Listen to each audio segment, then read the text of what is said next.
Naniniwala ka ba, Miss Wilma, sa walang hanggang pag-ibig o pagmamahal? Forever daw. Yes, Will. Bakit? Naramdaman ko na yan, Will. Ilan na naging boyfriend niyo, ma'am? Wala. Isa pa lang. Ibig sabihin, ngayon ka lang nagka-boyfriend. Yes! First, at this will be the last. Yung ba yan? Yes. Wow, magandang kwento to. Saan kayo nagkakilala? Nag-apply kasi ako for LET, Licensure Examination for Teachers sa PRC. And then may kasama ako na co-teacher ko. And then suddenly, tapos na kaming mag-apply, nagugutom kami, pumunta kami sa fast food chain. Tapos, yun, pumasok kami, siya yung umorder, umupo ako. Ako, paligid-ligid, tingin-tingin lang. Nakatingin ako sa isang guy. Tapos nung dumating na yung co-teacher ko na umorder, sabi ko, huy, nakita ko yung naglilinis. Tapos, Naglilinis? naglilinis siya ng mesa kasi crew siya sa fast food chain. Isang restaurant. Tapos, ang ginawa niya, sinulat niya yung number ko dun sa karton ng fries, nilagay niya yung number ko. Tapos yun, iniwan niya para daw pag nilinis, yun, makukuha. Di ngayon, syempre, ako naman, naghihintay din. Tapos, Tapos, di na ako nag-expect kasi, nung hapon, dumaan na yung hapon, wala pa rin text. Nung gabi na, nag-text, sabi niya, nagpakilala. Kayo ba yung yung customer ko kanina nag-iwan ng number? Sabi ko, sino ka ba? Hindi kita kilala. naks. Tapos yun, sabi niya, ay, ganun ba? Sorry, wrong number. Tapos sabi niya, di na daw siya magte-text. Di pinalipas, sige, go. Tapos after 2 months, nag-try akong mag-text. Hello, ikaw ba yung nag-work dito sa tapat ng UST? Sabi niya, oo, ako yun. Sino ba to? Tapos nagpakilala ako. Doon na nag-start. Nagkakuha na lang. Yun, doon nag-start. Ang ganda. Sige, Ma'am Wilma, pakilala mo na.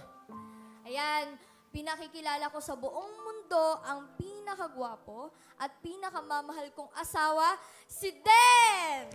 Hello, Kuya Will. Hello po. Hi, Dan. Kasal na kayo. Opo. Meron kayong pictures? Tingnan natin. Sa LED, tingnan natin. Oh. Wow, sweet, no? Ganyan din ako eh. Tapos nahiwalay. Simula. Ganyan sa simula.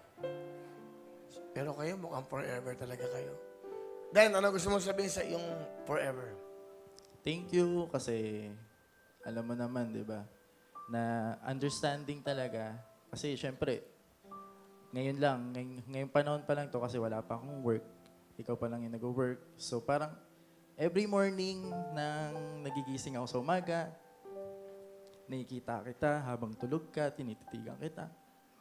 Parang naisip ko, ako nahihirapan kasi ikaw lang yung nag-work, iniisip ko, pag sumasahod ka, parang kulang. So parang nasasaktan ako. Di ko lang pinapakita kapag gising ka na, pag magkasama tayo, pero deep inside, mahal. Ako yung nahihirapan kasi ako yung lalaki. So parang di ako gumagawa ng hakbang. Kaya sorry, thank you sa understanding na ibinibigay mo talaga sa akin. At salamat din sa pagiging positive sa every time na nagkakaroon ako negative thinking na nangyayari sa atin. Thank you so much talaga, mahala. Kasi tinanggap mo ako kung sino ako. At tinatanggap kita kung sino ka. Mahal, ito ang sasabihin ko sa'yo. Mahal na mahal na mahal kita.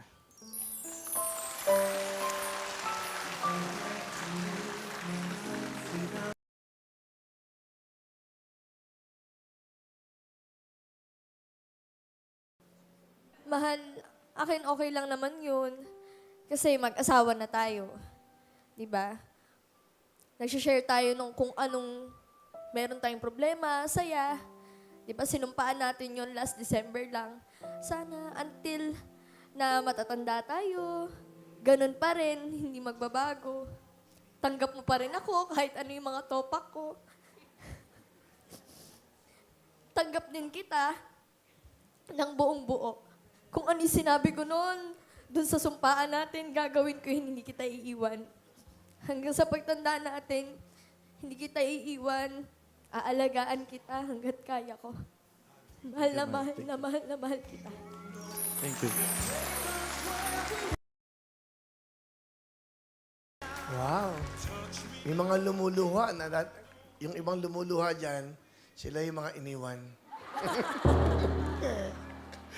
Wala dyan pa ba lalaki yan? Ng babae, pampuwisit ka. Ganun lang ka. Ano ang talent, ma'am? Kakantawin! Aba, ito na po, ang Forever Lovers, Dan and Madam Wilma. Palapakan natin.